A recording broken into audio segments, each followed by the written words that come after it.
බිත්ති වල මේ වී හිර කළා මැටි වලින් වහලා ලොකු සංචිතයක් හදාගත්තා. අවුරුදු 3කින් දුර්භික්ෂය ආවා.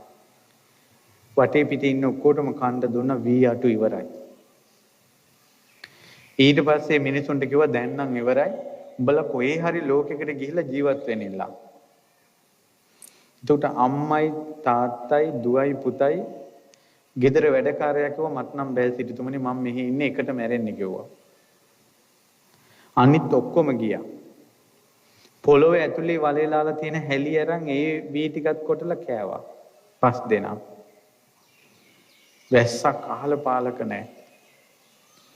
ඊට පස්සේ බිත්තිවල තිබ්බ මේ වී ටික අර බිත්ති කඩලා අරන් වතුරෙන් වී ටික පාදාගෙන ඒක කොටලා කෑවා. අවසාන හාල් සේරුව ඉතුරු වුණා. අවසාන හාල් සේරුව.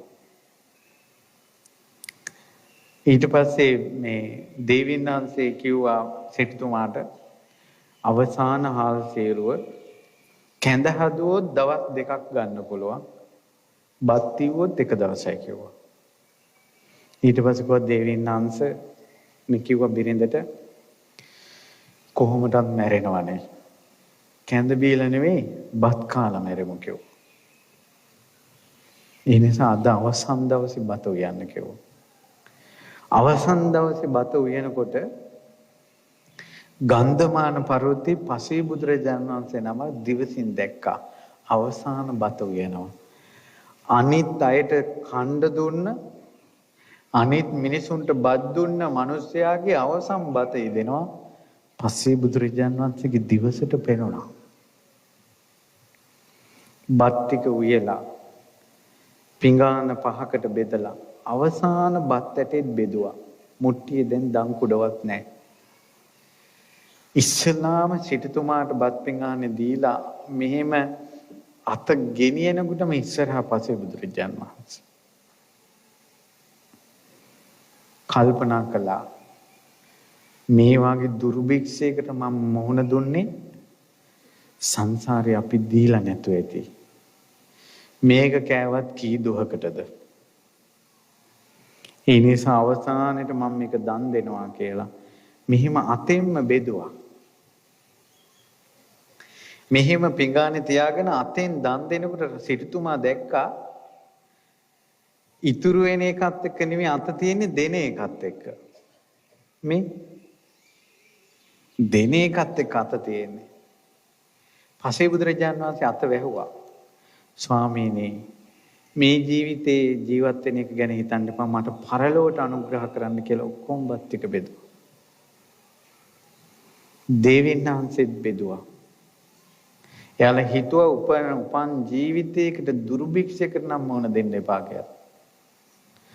5 දෙනාම දානෙ බෙදුවා. පසේ බුදුරජාණන් වහන්සේ බලා ඉද්දී මහසට පෙන්නගිලා ගියා. වැඳගෙන හිටියා. කාටවත් බත් නැහැ. මෙහෙම හාන්ස් වෙලා බලාගෙන හිටියා. බඩගින්න වැඩි. හවස් වෙනකොට දොඩවනවා. බඩගින්නට වෙන දේවල්. කන්ට මොකුත් නැද්දෝ. අනේ මුට්ටිය බලාපල්ලකෝ කියලා. දේවින් වහන්සේට දුකයි. වාරුවෙන් නැගිටලා මුට්ටිය මොකුත් නැහැ. සිටුතුමාට ඇහෙන්න මඩක්ව හයියෙන් ඉස්සුවා. මේකේ මොකුත් නැහැ කියලා කියන්න. සමම් මල් කෙකුළු වගේ බත් පිරිලා මුට්ටියේ. කෑ ගැස්සුණා. මේ බලාපල්ලා ආර්යයන් වහන්සේට දුන්න දානේ විපාක. ගෙදර 5 දෙනාම බත් කෑවා. හැන්දක් ගන්නකොට ඒ හැන්ද පිරෙනවා. ගන්ටාර ගැහුවා. ඒත් මිනිස්සුන්ට එන්න කිව්වා බත් දුන්නා. මිනිස්සු ඔක්කොම බත් පිඟන් අරන් මිදුලේ කනකොට අහසේ හින්න හඬ පුපුරලා වැස්සා. එක මිනිස්සුගේ දන් දීම දුර්භික්ෂ කාලේ. අපේ බුද්ධ ශාසනය දක්වාම බඩගින්නේ ඉඳලා නැහැ දුර්භික්ෂයක ඉපදිලා නැහැ. අපේ බුද්ධ ශාසනයේ සිටුතුමා ඉපදිච්ච දවසේ රන් රිදී මතු වුණා. ගබඩාවට ගිහිල්ලා අත්පුඩි ගහනකොට අහසෙන් මේ මුතුමැණික් වැටෙනවා. ඒ දේවීන් වහන්සේ සංසාරේ කොච්චර දානෙ දුන්නද කියනවා නම් ඒ දේවීන් වහන්සේ වම් අතිනුත් දානෙ බෙදලා සංසාරේ දකුණු අතිනුත් දානෙ බෙදලා සංසාරේ වැඩිපුරම අතින් අල්ලා තියෙන දානෙ භාජන. ඒ දේවීන් වහන්සේගේ වම් අතේ නෙළුම් මලක් තියෙන රේඛාවල දකුණු අතේ හඳ මණ්ඩලක් තියෙනවා. ඡන්දෝපමා කියලා. ඡන්ද පදෝපමා කියලා ඒ දේවීන් වහන්සේ. සංඝයාට දන් දෙද්දී පැම් භාජනේ අරගෙන දානේ භාජනේ අරගෙන දානශාලාව එහිට මෙහිට යනවා සංඝයාට පැන් දෙන්න. බත් මදිද හොදි මදිද ව්‍යංජන මදිද ඇවිදලා දන් දෙන්න ඇවිදපු පින්බලයට ඒ දේවීන් වහන්සේගේ යටිපතුලේ නෙළුම් මලකුයි අනිත් පතුලේ සඳ මණ්ඩලකුයි තියෙනවා. පින් කරපු අයගේ රේඛාව තුලිනොත් පින පේනවා. අපේ අත් ඉඩෝරේට අහුවෙච්ච මොකද්ද වගේ මේ අත් වලින් දන් දෙන්න මේ අත් දන්සලක් වෙනකල් අවසාන බත් ටික හරි ඕක මතක තිබිලා කාට හරි අවසාන බත් පිට හරි දේවි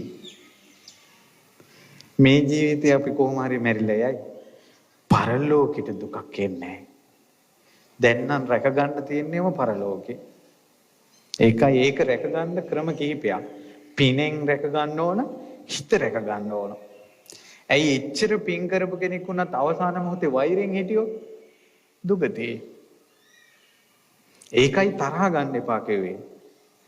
මරණයට සූදානම් වෙලා පිනට ඉක්මන් වෙන්න ඕන නිසායි මරණ සතිය වඩන්න කිව්වේ. ඒ නිසා මේ අහිංසක මිනිස්සුන්ට ඔයාලට කරදරයක් නම් වෙන්න එපා. දුකක් නම් වෙන්න එපා.